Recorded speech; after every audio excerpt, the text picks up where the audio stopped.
Welcome to the Model Car Hobby Headquarters Unpodcast with your host, Luca C. Now here he is, Luca C.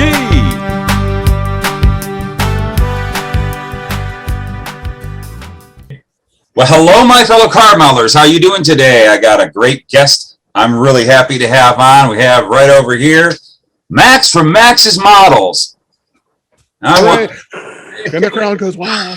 This is great. So thank you very much for coming on. Just to kick it all off before we get into asking you questions and letting you tell us the stories, I want to say this guy here is the Ken Burns of model car company documentaries. I absolutely love your documentaries. That's where I found your channel, learned so much. You make me look smart in a lot of my videos. That's why I got to throw you the bone and say, oh, no, I got this all from Max. Go check out those documentaries. If you guys have not seen any of his documentaries and you're interested in knowing the history of our hobby and of these companies that we love so much that have been around forever, he's got it down. And I'm telling you, they are PBS quality documentaries. I really, really think so. I am a documentary nerd and love documentaries, anything. I don't care what it is. I watch them, and I've been a big PBS documentary fan, and that's exactly what yours feel like. Appreciate it. Wow, just thanks for coming on. So you can see I'm fanboying out right now. Oh, that's okay. But, I glow in the adulation. Outstanding. Yeah, so, I mean, if there is nobody that's watching this right now that have never watched anything on his channel, you got to go over to Max's channel. You got to sub. That's all I got to say. I think most everybody here has seen you. You're pretty big YouTuber now. Do you want to? Yeah, you're just. And when you look at guys like Plasmo and Andy's, I'm like, wow, Geez, even Andy is someone who refers to you. Oh, now I am flattered. Yeah, didn't he said it in one of his fairly recent videos. He got all kind when he did the whole stuff on the I guess it was the Johan promos. Yep. That he got in that one collection. I caught that. I was very appreciative. Yeah, it helped out. Yeah, I think he might even been the guy who told me to check you out. So there. But you know what? I've been yabbing. This is about you. I want to hear your story. So tell everybody, what got you into doing all this stuff and what got you into wanting to do this YouTube stuff and documentaries? Well, Luca, you see, I saw a void in the universe, and actually, joking aside, that's kind of true. I grew up building models, like I'm sure most of us did, and I think my first one, 4 or 5 years old, I'm pretty sure it was the Airfix BTK Spitfire, which is one of the first mass-produced styrene models, and I've always tried to keep a hand in. We all have points in our life where we're too mobile, you can't get into it, but I got into it because in the mid 60s, when I was old enough to know what an airplane and a model was, my older brother was already into it. And I think a lot of us, kind of, if you have an older brother or your dad or whatever, somebody, if he did it, it must be cool. Because, he's 9 and 9-year-olds know what's cool because I'm like 4. Yeah. But anyway, as far as the documentaries go, a few years ago, I'd always been curious what had happened to the companies. Once my life had stabilized to the point, and I had enough of it behind me, you start, the older we get, we kind of tend to look back at some of our pleasures from our youth and start getting a little nostalgic. And I was like, what the heck ever did happen to Aurora? I mean, they were big, and now there's and probably 20 years ago, so we're talking around late 90s, early 2000. I saw some Polar Lights kits. Actually, I guess they were old Polar Lights kits, and I was like, hey, well, that's an Aurora kit. And I didn't make the connection between Aurora, Borealis, and Polar, and the Northern Lights. My brother had to tell me, he goes, yeah, they got their old models. That's what's Polar Lights for Aurora. Like ding dong, blonde moment. You mean that was on purpose? and well, he's a smart one. He's a redhead. But so over the years, it was kind of a natural curiosity. You would see kits come and go, oh yeah, I built that before. Well, who's making it now? And then these new companies would pop up and you figure, well, they're new companies. And I didn't really appreciate what it took to get models into production. But as the internet became a thing and started my YouTube channel, I put model airplanes out there, just a little photo montage. I think some of them are still up there. But a few years ago, my life had stabilized to the point I was starting to get enough time off. I didn't have to work real, grab all the extra work that came my way and everything. And once you start finding yourself, hopefully if you're fortunate as you work in an industry long enough, you move up the ladder enough that it's an old saying in aviation. The harder you work, the less you make, which is true.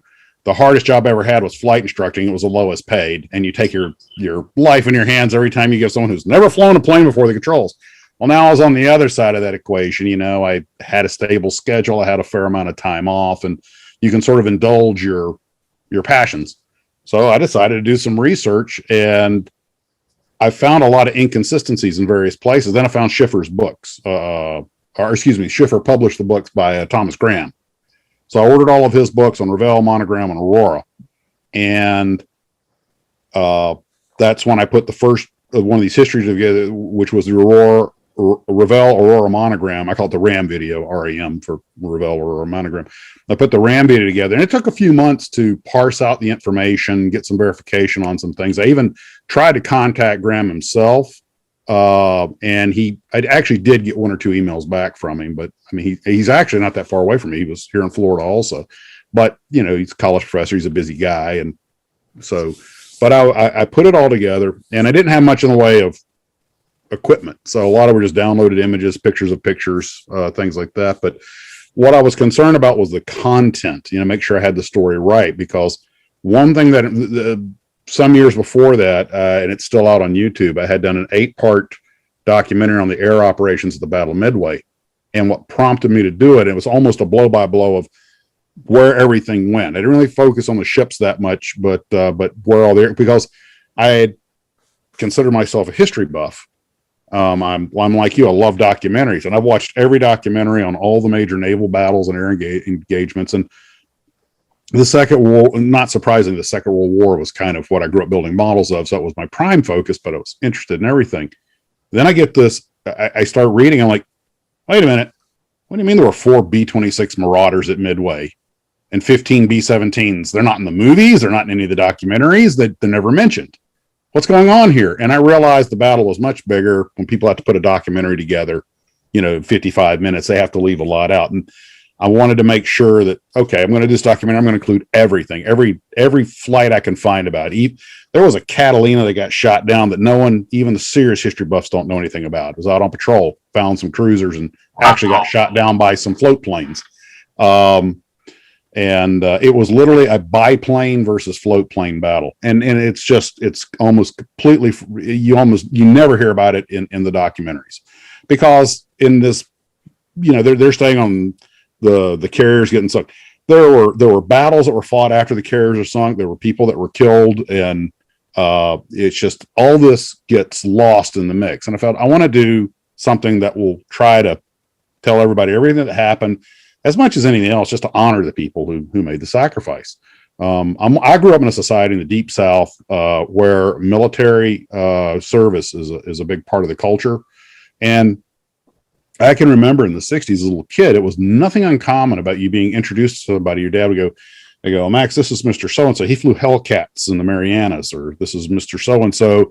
He flew a biplane in World War I, because I'm old enough that there were actually a few of the World War I vets still around.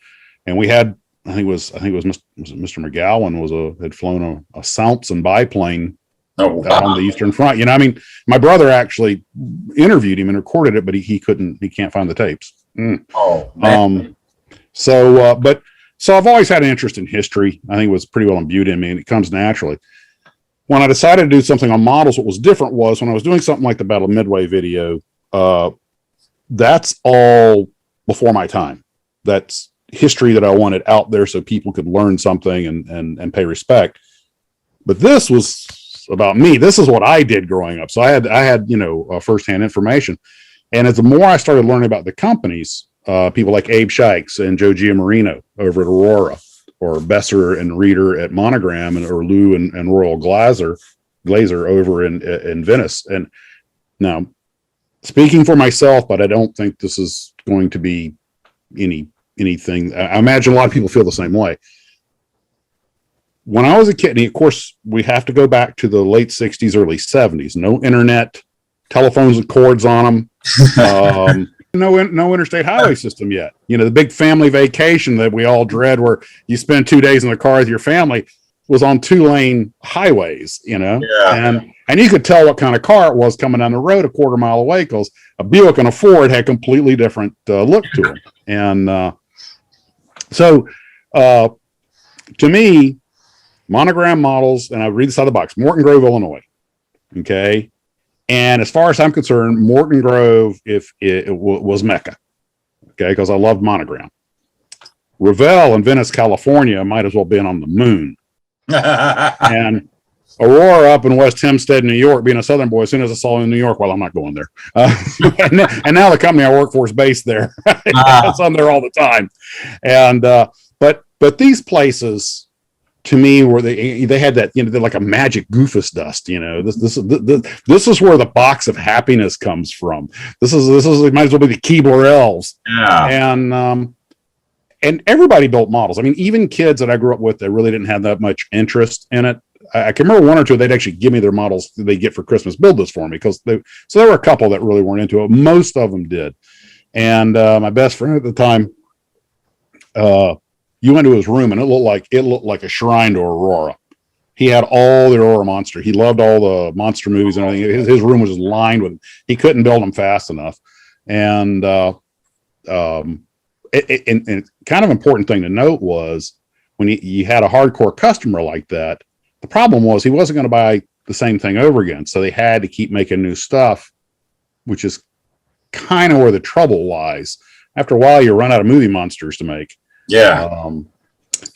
But getting back to your question, I wanted to find out what happened to these companies. And the more I dug, and God bless them, I was able to make contact with a few people that had some involvement with it. And you can read all the books you want. There's nothing like talking to someone who was there. And the things that I learned so much from making the documentary. And when I was done with it, I was pleased with it. I liked it. I was like, okay, I have done what I set out to do. I've explained what happened to Aurora, Revell, and Monogram.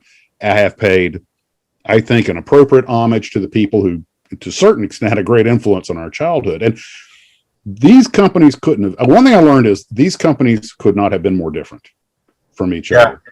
I mean, they were entities unto themselves. Lou Glazer had his way of doing things. Reeder and Besser had their way, and Aurora just did whatever they wanted. They were in their own universe. They were literally, and Andy Anschutz was talking about that. Joe Giamarino would walk in and go, "Here, make this." And I was like, "Hey, that looks cool. We got 2 pictures of this magazine. We should make that." Just that was their product development. They're bringing a product development. Well, they were out of the box with what they did. Well, part of that is that the one thing that Aurora realized, and they pulled it as first off, people forget they had the biggest catalog. They also, if you ever saw that movie Margin Call, where about the 2008 when this financial institution learns that they've got all this toxic debt's going to bury them, and that they need to unload it before everybody else does. And I think it's Jeremy Irons gives a speech. He goes, there's 3 things you can do. You can cheat. I don't do that. You can be smarter, or you can just be first. And Aurora was very much about being first. That so-called MiG-19 they put out, they demand, because information behind the Iron Curtain back in those days didn't exist. And somehow through some international magazine, they had like one picture of an experimental Russian jet, and they just inferred the rest. Called it the MiG-19, and just started making it. Now, of course, because it's this oddball thing, now it's, people want $200-$300 for it. But they sold, I didn't know what a MiG-19 looked like. Sure. Okay. And I learned a lot from reading the sides of the boxes for whatever that information was worth. But a lot of my and actually I'm probably going to talk about this. One of the people actually was involved with these companies had suggested I do something about what we all learned from building our models. I learned more about history from building models than I ever did in class. And what kind of broke my heart though was when as I did that video and it got out there, and that was the only one I ever intended to do. I had no intention of doing a series of them. I could not believe the traction thing got, and people were asking, can you do this company? Can you do that company? And, but what broke my heart was as I started doing these other companies is to see their stories. And it's kind of gut wrenching to think about the amount of work and money and everything else and effort that goes into, making that, getting a product to market. And I'm sure by no means that this applies to more than just kit models, but it's the genre I'm working with, only to find out that after the company disappeared, so did the molds. Yeah.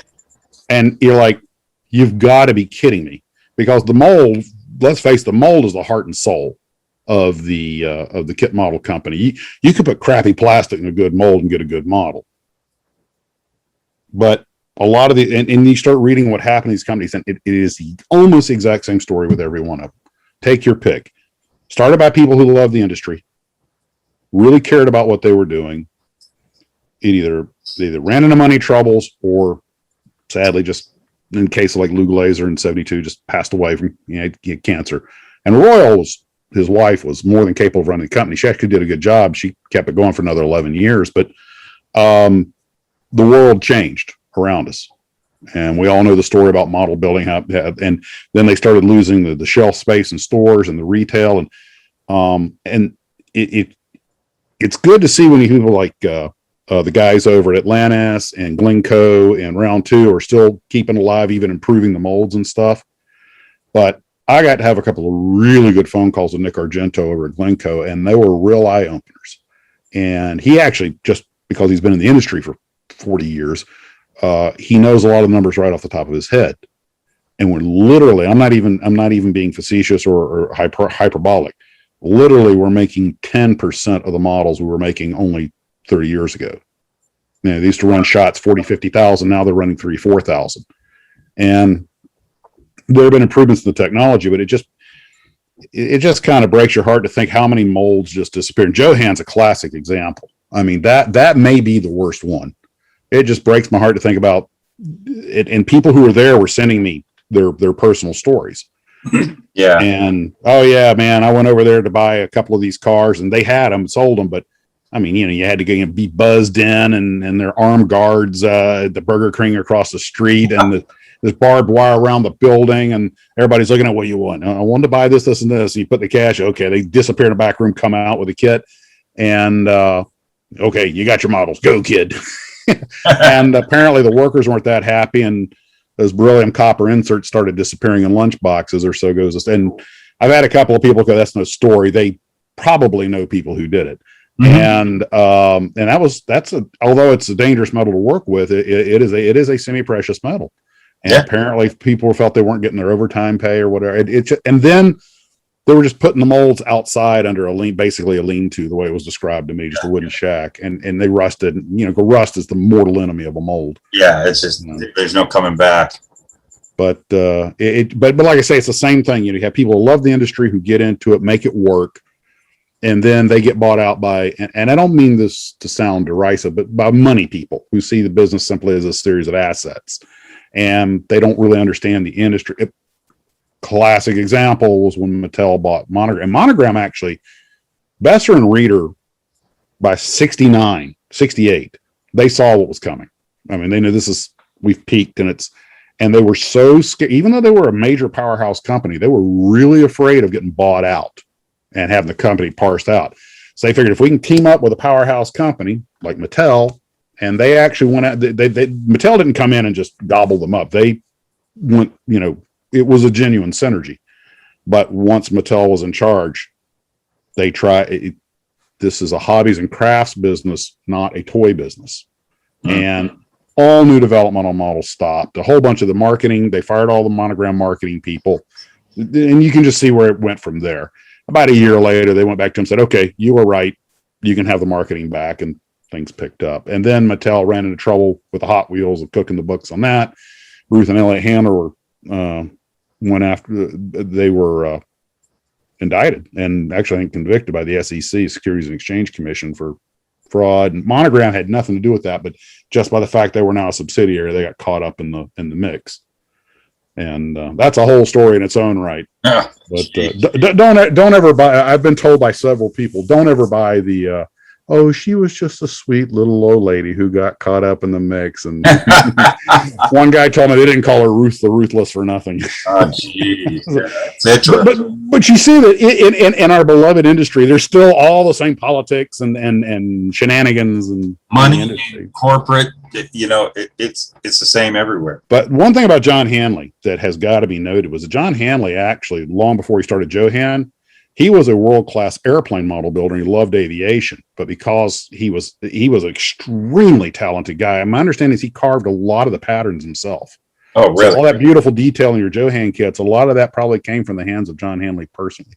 Wow. And that or so goes the legend, the information I got up. But he was, even as a kid, he was really good at this. His before World War II, a lot of his models were on display at one of the world's fairs, and the military took them and used them as identification models and stuff. So he was quite the talented. Yeah, actually, I got to finally see. I never seen a Johan airplane model in person, and Andy just recently did a video that we found all that.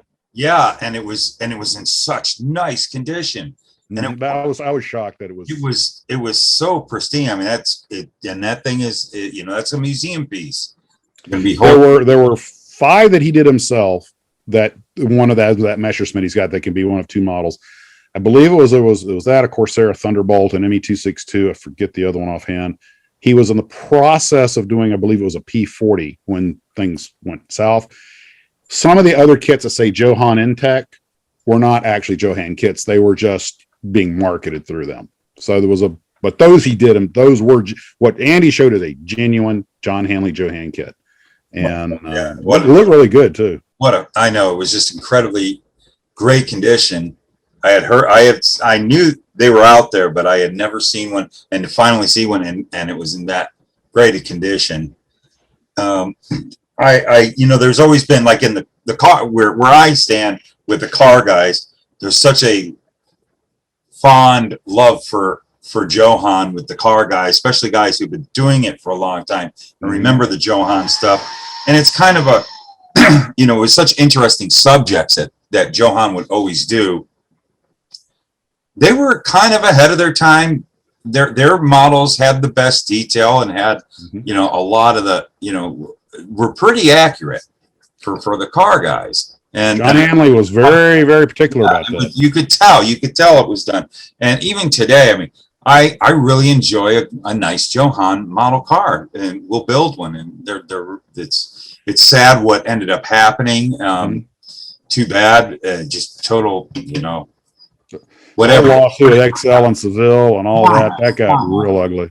Yeah, that just went bad. But an example of how Johan was different was John Hanley. Of course, I think it's partly had to do with his meticulous nature, but also the fact that he had worked with the car industry. I'm kind of inferring here, I am inferring here. But my understanding is Johan, while it was under John Hanley's control, never made anything that wasn't a real production car. They didn't do anything like the Tom Daniel designs or right. Yes, everything was. And as I pointed out in my video on him, is that actually worked out to his detriment as cars became more mundane in their appearance, like the Cadillac, late model Cadillac, just like boxes. I mean, and he was. I think that's one of the things he decided to get in airplanes. He goes, clearly the cars aren't, we got to go another direction. And I have a suspicion that just given how meticulous and involved he was with cars, that the idea of doing something like a Tom Daniel design just wasn't part of his process. I don't think he could make that leap. He had to make what was actually out in the world. And that's not a criticism, just an observation. No, I agree with you. And me personally, I'm not very much into customs, and I appreciate it and all that stuff, but I have never been a fan of all those type of model kits. I probably have like in the collection that I have, I might have like 5 or 6 of them. But I like cars the way they were, real cars that came from the factory, and that's what I loved about Johan. I really thought that you could just see I don't know, the engineering. They were really paying attention to a lot of stuff. Some stuff would get a little lazy here and there, but compared to when all that stuff was tooled up, compared to what was being put out back in the day, these were above being a kid's toy. Where an MPC kit, it was still, the very basic chassis, everything molded on. It was kind of a kid's toy, and it seemed like he was reaching out to the adults even back then in the late 60s, early 70s, and definitely was striving for a really accurate, correct looking car that how they would actually be on the road. Well, I think that is the hallmark of Johan, is that a lot of people thought about he make the most accurate. He had developed a pretty militant following long before the other companies did. And in fact, I call them Joe fans. And as I pointed in the video, you don't get that kind of a militant following without having done something right. And his attention to detail, which I think was just part of who he was. But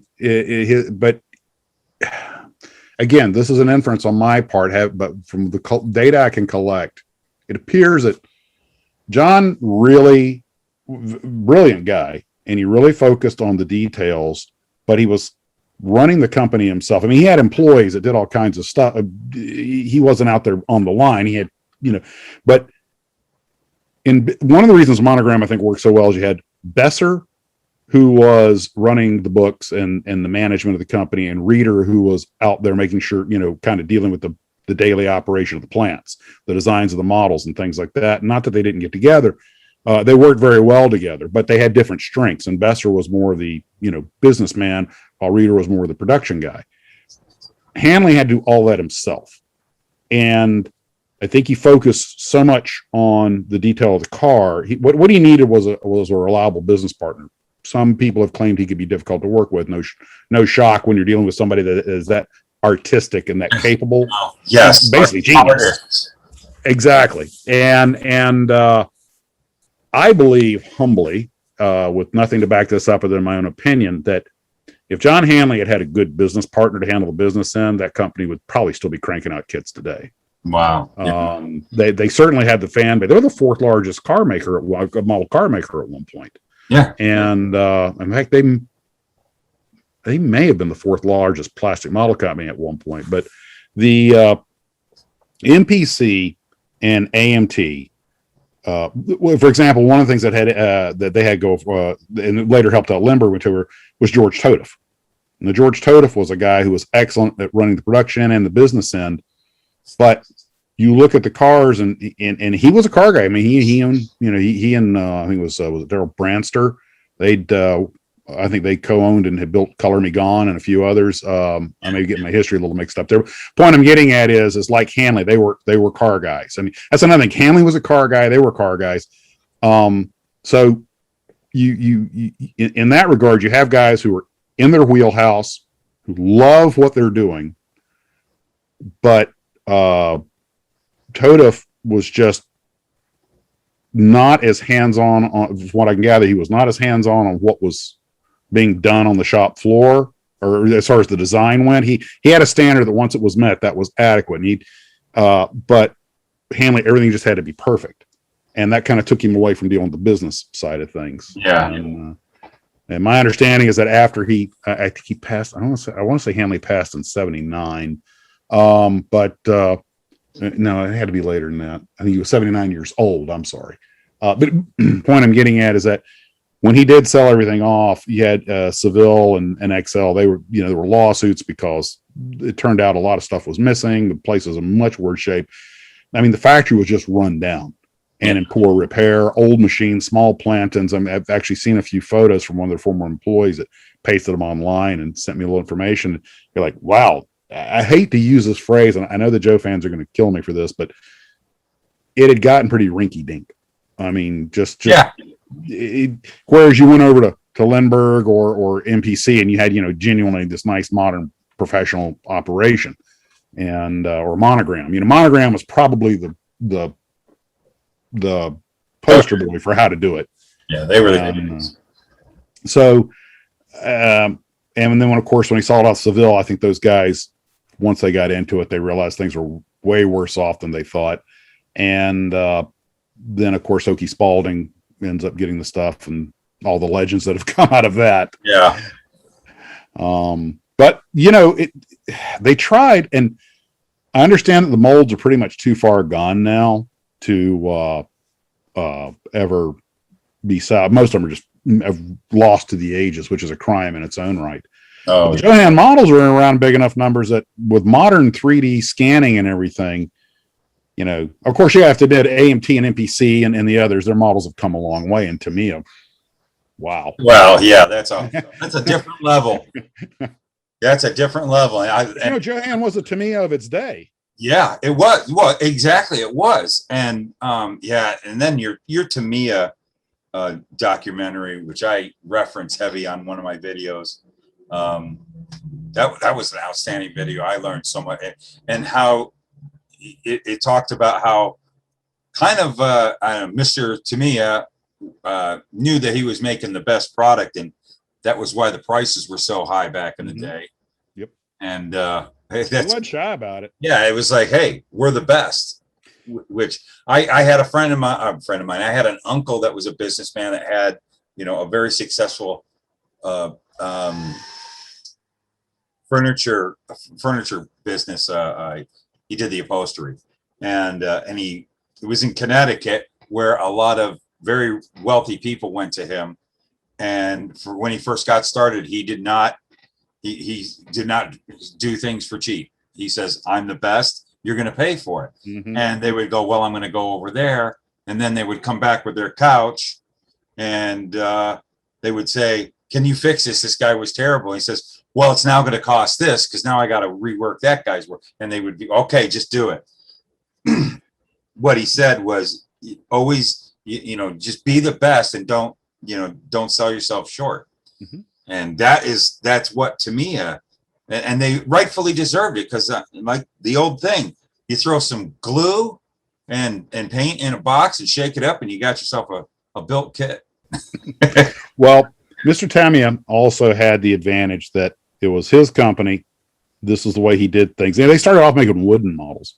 And my first exposure to Tamiya models was, I think we were watching an old Godzilla movie in black and white or something, and all the tanks come out, and you can sort of tell they're model tanks, And my brother, I was like, but they look good, and I said, "Wow, those are good looking models." My brother goes, "Oh, look, it's Japan, they're probably Tamiyas." And at that point, the name stuck. Okay, if their models are good enough for the movies, they must be great. Yeah. And the first Tamiya kit I ever saw was that I can remember holding in my hand was their SU-100. And this, now mind you, we're talking 1969, 1970. This is I don't remember what the scale was. I think the kit's still made, but it's their tank destroyer, and it was $3. And this is back when it took me 4 weeks to save up $1 to get a Monogram 148 scale airplane. Yeah. And no way I was saving up for 3 months to get a tank. Didn't have a turret because it's just a tank destroyer with the gun poking out the front. But you look at them, and even back then the detail on them was really, and of course it's only gotten better with time. Yeah. There's been a comment made, though, and this is interesting, that Tamiya basically made blueprint drawing type models, whereas Revell wanted to make it look the way your eye perceives it.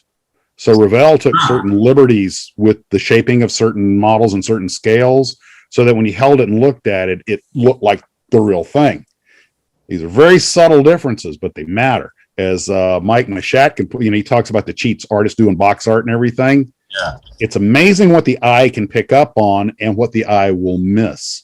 But if there's one thing, the one thing the human eye is very good at picking up on is when proportions are wrong.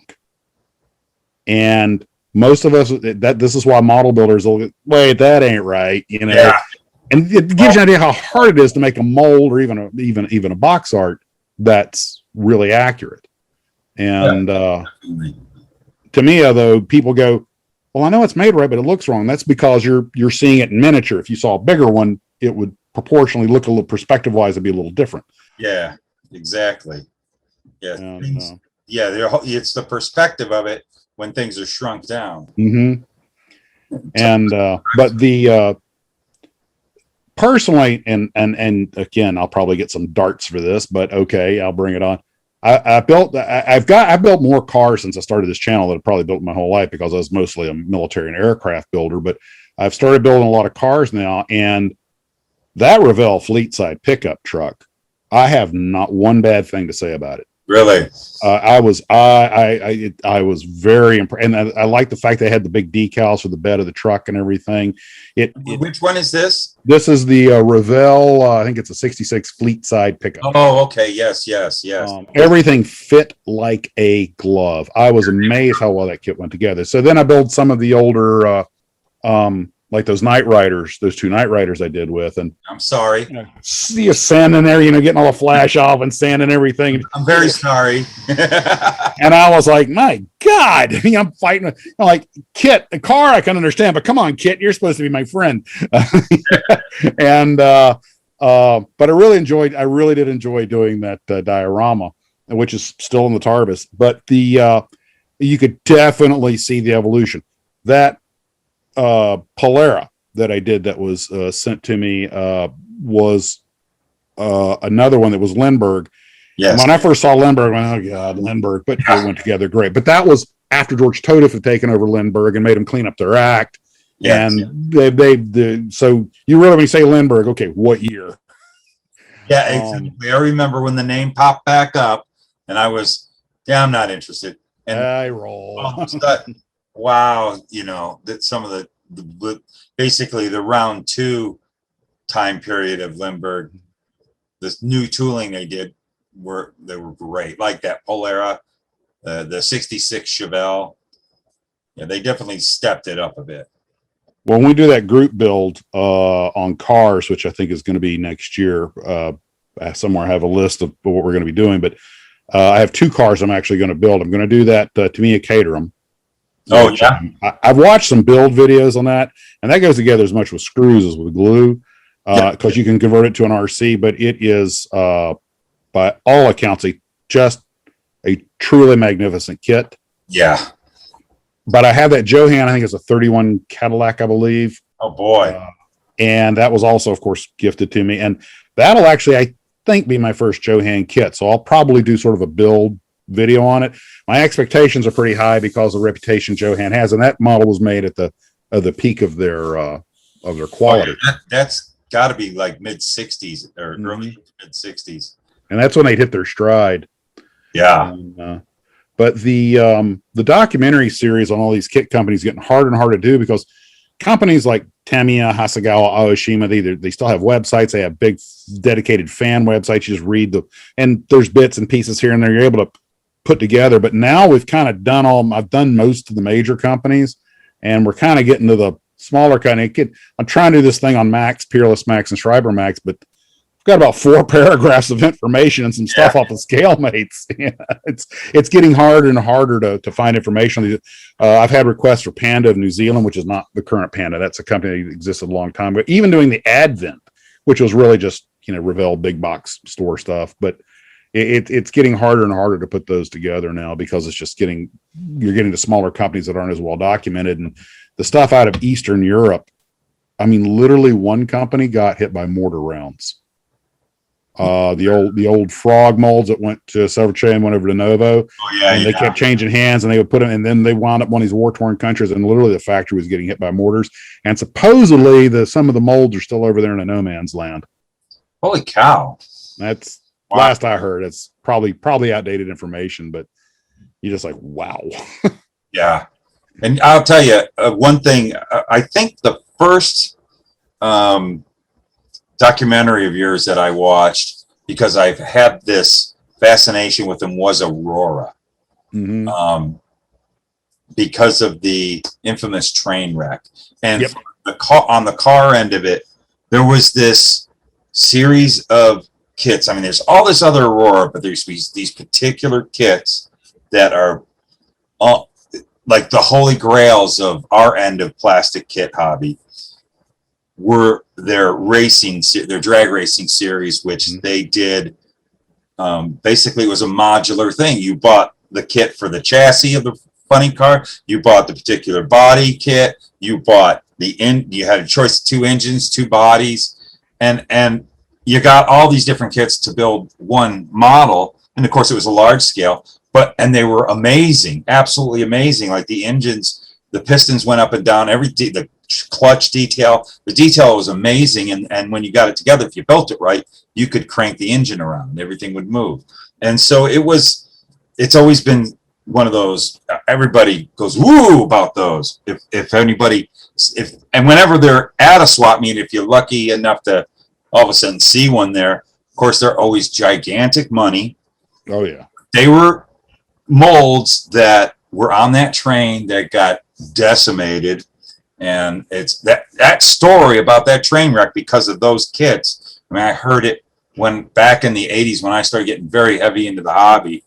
And ever since then, Aurora was always this thing, a fascination I had. And then to watch your documentary and finally get all the little details about that wreck and when it happened, I didn't ever know the details. And that was super interesting. It was really neat how that all played out. And what a horrible thing to have happen. The train derailment, I actually tried to find the FRA accident report. First off, Jeez. Amazing how many trains jumped the rails. I was like, these are the rail accidents for 1979 in New York. You've got to be. I'm never getting on a train. Just in New York. Just in New York State. Yeah. And I've had reports that was in Buffalo. I've had reports that was in Albany. I was not able to break down the actual to find the exact location verifiably. Now, real quick, I did talk to some railroad people. Derailments are actually not that uncommon, and this is sort of what that was. You can just slow a train down too fast, and the reverse, the accordion effect. Mm-hmm. There's not a lot of steel on there holding them, but when they loaded the frames, now of course you got the frame and the insert goes in the frame, mm-hmm. and that all together makes the mold. The insert's actually the mold, the frame's the big steel piece that holds it all in one place. Well, things are about 800 pounds a piece. And understandably, people loading these things with a forklift are like, they're not going anywhere, so they're not strapped down. Not that straps realistically would have held them. True. But when the train derailed, it was probably going 45 miles an hour. Now, envision a multiple box cars loaded with 800-pound square block projectiles, goes, and these things go flying. And don't forget, they can separate and inserts can come out. So it just luckily happened out apparently in the middle of nowhere, because if that had been like going through a neighborhood or something, I'm sure it would have been a bigger news story. But once these things got scattered, they hit with such force. Okay, they get cleaned up. They clean up the mess. They put them back on a train. They take them to Monogram in Morton Grove. Monogram, by the way, the inventory records still exist. I believe Atlantis has them because they bought a bunch of the stuff. Really? And okay, how can I put this? The model, to their credit, all the molds that make it. Now, I've talked about this multiple times. I cannot believe the UFO Amelia Earhart story, kind of conspiracy level. FDR knew about Pearl Harbor kind of level of conspiracy over models. Yeah, but we're no different than any other. Hell, we're probably more prone to it.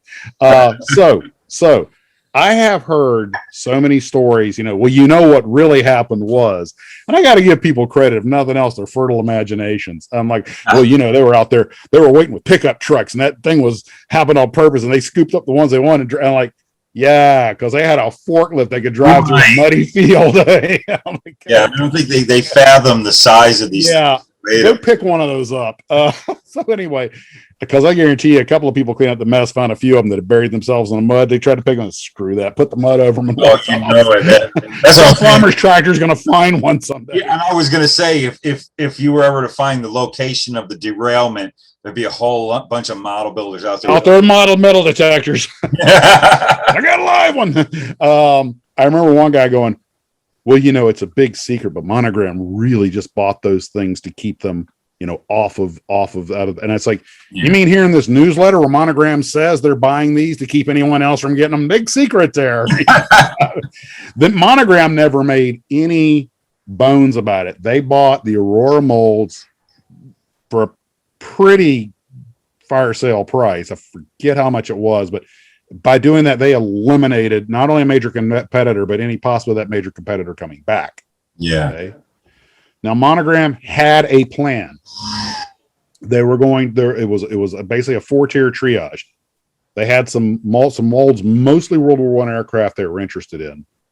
I think they might have been interested in some of the molds you were just talking about, which were apparently the ones that got destroyed, or at least they've never been remade. So, but then there were other ones that were going to consider, but they were going to examine the molds, and there were some that were going to go straight to the scrapper. So they had their triage. I believe it was probably the KB models, which was Aurora's elite brand of World War I airplanes, was probably what made it. I think only 7 or 8 of the kits ever made it into the Monogram catalog. But when they showed up, a bunch of the molds were missing. Now, no one fabricates a train derailment to steal 800-pound molds. But if you were going to, that'd be the perfect way. But apparently quite a few of them were missing. Yeah. And I mean, it was a noticeable number. I forget how many offhand, but given how big Aurora's catalog was. Now, Monogram said some of them were damaged. They're going, but they never went to the scrapper. Apparently, Monogram, being a very professional company, they sealed them all up very nicely, put them in a warehouse, inventoried them, put them in a warehouse. By the way, they misinventoried them, and I'll tell you about that in just a second. No. Well, they kind of didn't. I'll get to it.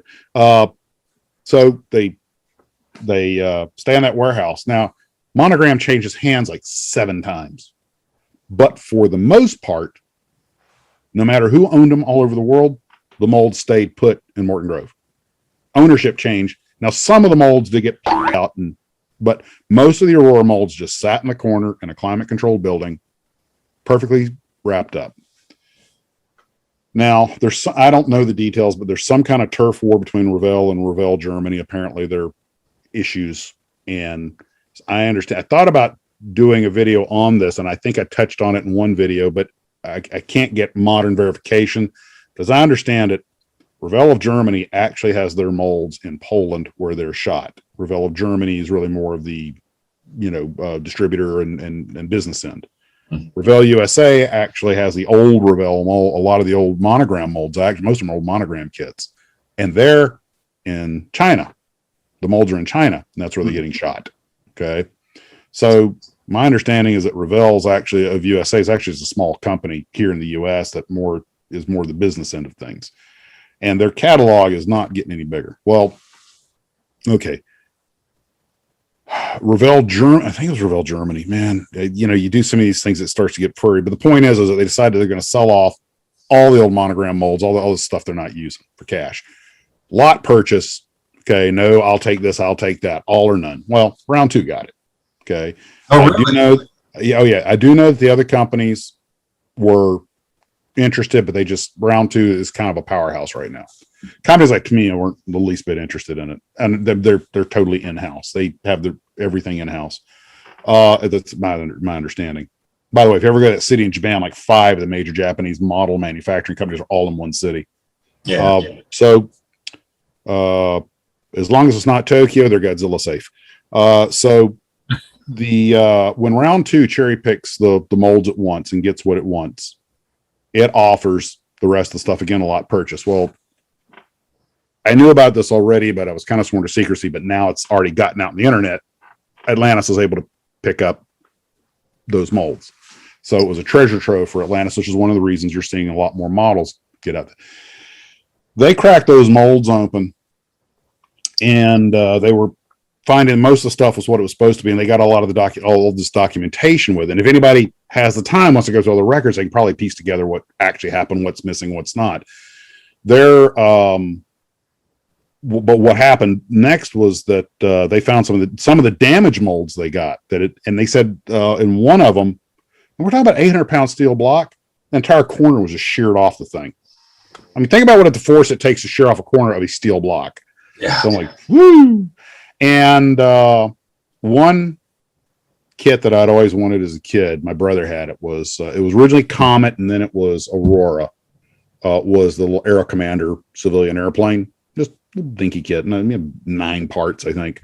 And it goes back to the 50s, so with Comet models. But they found that mold because it was owned by Aurora, but it had been damaged. It couldn't be used. All right. I think that was one that might have had a piece torn off of it. But when they opened it up, they found dried mud from the train derailment. Oh, boy. And I was like, whoa, you should put that in a jar somewhere. You know? That is, Maybe put a little file and send it to Andy as part of the museum. Yeah, that would be, wouldn't that be something from the derailment? From the derailment. This was Atlantis that found that? Yeah, I believe it was. Yeah, I think it was Atlantis. They found that and they're like, oh, look, there's dirt. And you're like, oh, that's because it was wrapped up right after the derailment.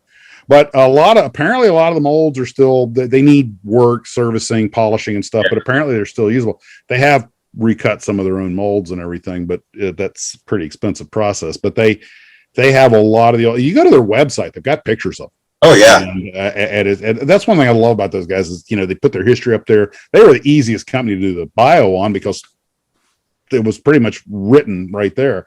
Oh, and wow. But the derailment has become the stuff of legend. It's model building from Amelia Earhart. Yeah. And the fact that the cars you're talking about haven't been repopped makes me think they may have been lost or destroyed in that. Yeah, I probably so. I mean, I can't think of any other Aurora. Those are like, the car models that Aurora put out that are really sought after. As a matter of fact, there was a part of that whole series that was a kit that was just like shop stuff and a toolbox and all that. That's right. Yeah. It was in. Good luck finding one of those now. What's that? Good luck finding one of those. And he has one. I'm glad he does. It was in that collection, and when I found it, got real excited thinking I was going to find the rest of those things, but that was the only one this guy had. There was nothing else. That's got to go in the museum. Oh yeah, it should go in the museum. As a matter of fact, you know what? I'm gonna text him today. I was over there today. It was up for sale. I think I'm gonna tell him to pull that.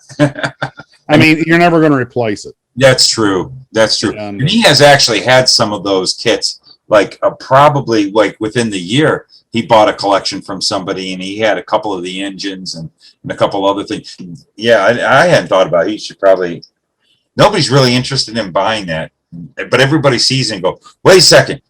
Oh, I know what that is. But then, they don't want the toolbox. They want the funny cars and all that stuff. Mm-hmm. Yeah, whatnot. That's one of my holy grails. I've been wanting that. Depending on your age, I mean, when you're young, the kits are. When we were young, these kits, some of it, of course, it also depends on what you built. If you were a car guy and you built the kit, then you were building a model of something that you wanted. You might even own someday.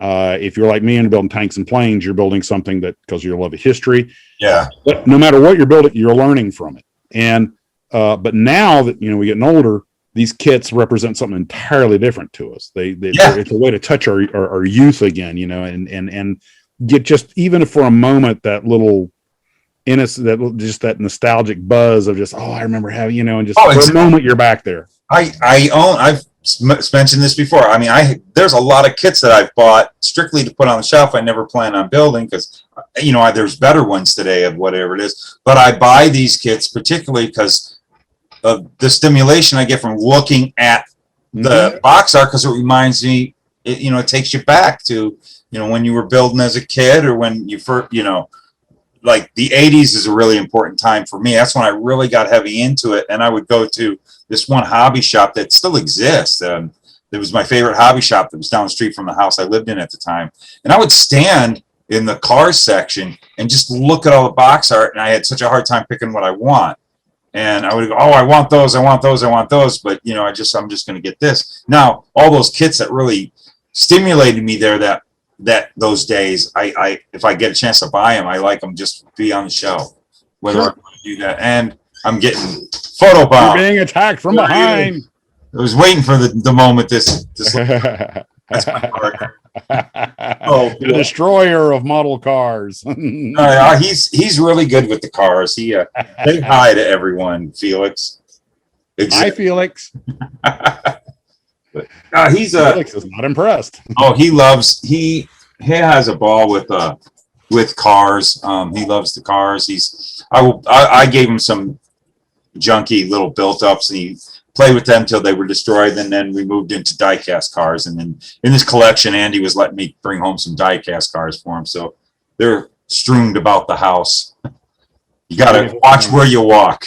Mm-hmm.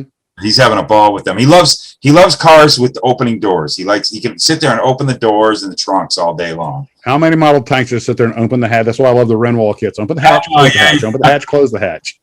Because we connected this with when we were young, of course it carries through today. Exactly. I'm glad you're able to share that with him, because he's got a bright future of building and loving cars ahead of him. Oh yeah, definitely. He comes when I'm on my bench working. He loves to come up and just watch.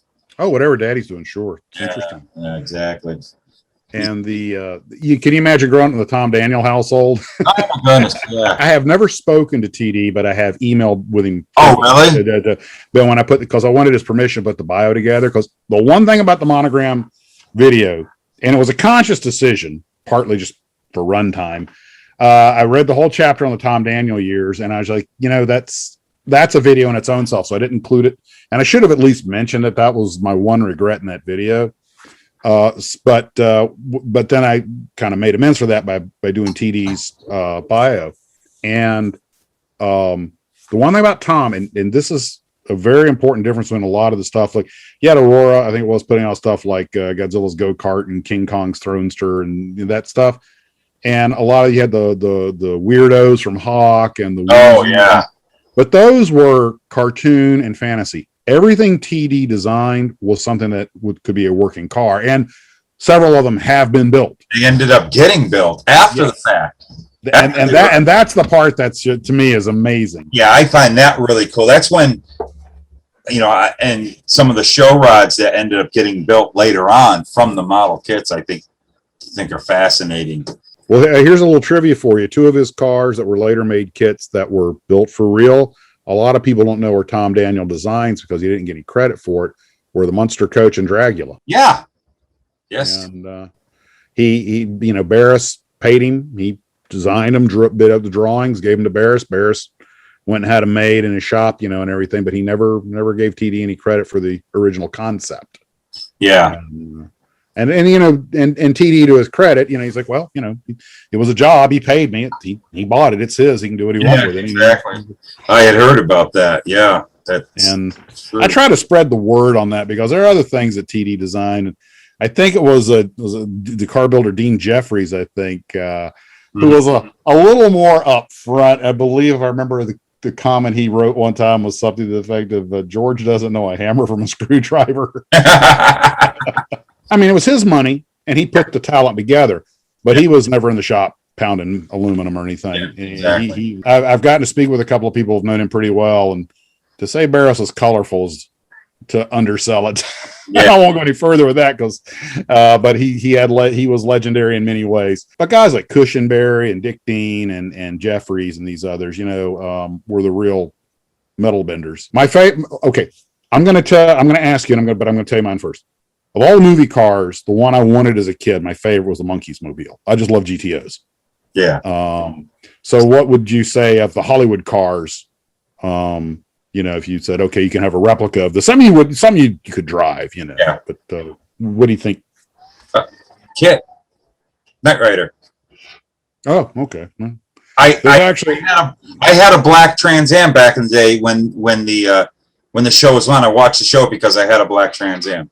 I had an Trans Am, and sometimes there's guys in here in town that have it. I know there's a lot of replicas. The parts are available for replicas, and there's a YouTuber that owns a couple of the actual cars there, and it's a great channel if you're into Knight Rider and kit, called Knight Rider Historians. Excellent. I think I have seen some of his stuff because he gets into the actors and even people at small roles. Really, but that is my car. Got any other questions? I mean, anything you wanted to question?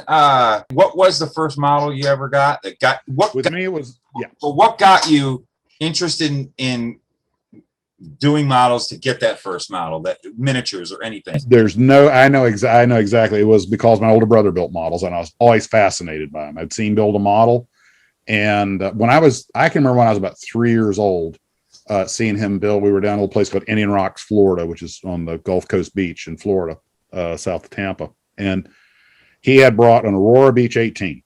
And the reason I remember it was I was probably 3 years old. It came out of the box and it was missing an engine nacelle. So he only had one engine on this twin beach. So he took a match and burned the other one. It caught fire and fell off. Now hold that thought, though, because I got to loop back to that in a second. Hold on. Okay. So he actually, if I could find it, there's a slide of the family, and he's standing there holding that thing, or all at Indian Rocks, as before my younger brother and sister were born. Well, anyway, but just watching him build models, and seeing the finished product, I was absolutely entranced. When I'm 4 or 5, my dad's cousin owns a apothecary, a pharmacy. And back then, of course, remember, this is the 60s. This is back when places like that carried models as just sort of in their sundries department. And the thing was 35 cents. And he goes, "Well, here, you can take this back home." And I remember we tried to put it together with white glue because I didn't know you had to use model airplane glue. And we didn't know there were water slide decals. So we cut out the decals and taped them on the airplane. I mean, I hate to think, and I'm since it was a bag kit, this is about 1966. I'm pretty sure, I could be wrong, but I'm pretty sure it was a Spitfire. I know that. And I'm pretty sure it was a BTK Spitfire, which was one of the first, kits that was made in big numbers by our Airfix. Mm-hmm. And if you had one of those in a bag original, it's a collectible. It's the kind of thing definitely you'd want to have displayed in a museum. Did you see Andy's video on some of those bagged airplane kits? I did. I absolutely There wasn't did. one of those in there. I know that it sounded familiar when you started talking about it. They're from the same era. And I think it was the BTK, then the Golden Hind, and a couple other things. And then they got ramped. It all started with a model tractor. With a model Ferguson tractor, and they actually Airfix sold them already assembled. And then somebody said, if you just sold the parts and let them build it themselves, I bet that'd be popular. Airfix was off and running in the model business.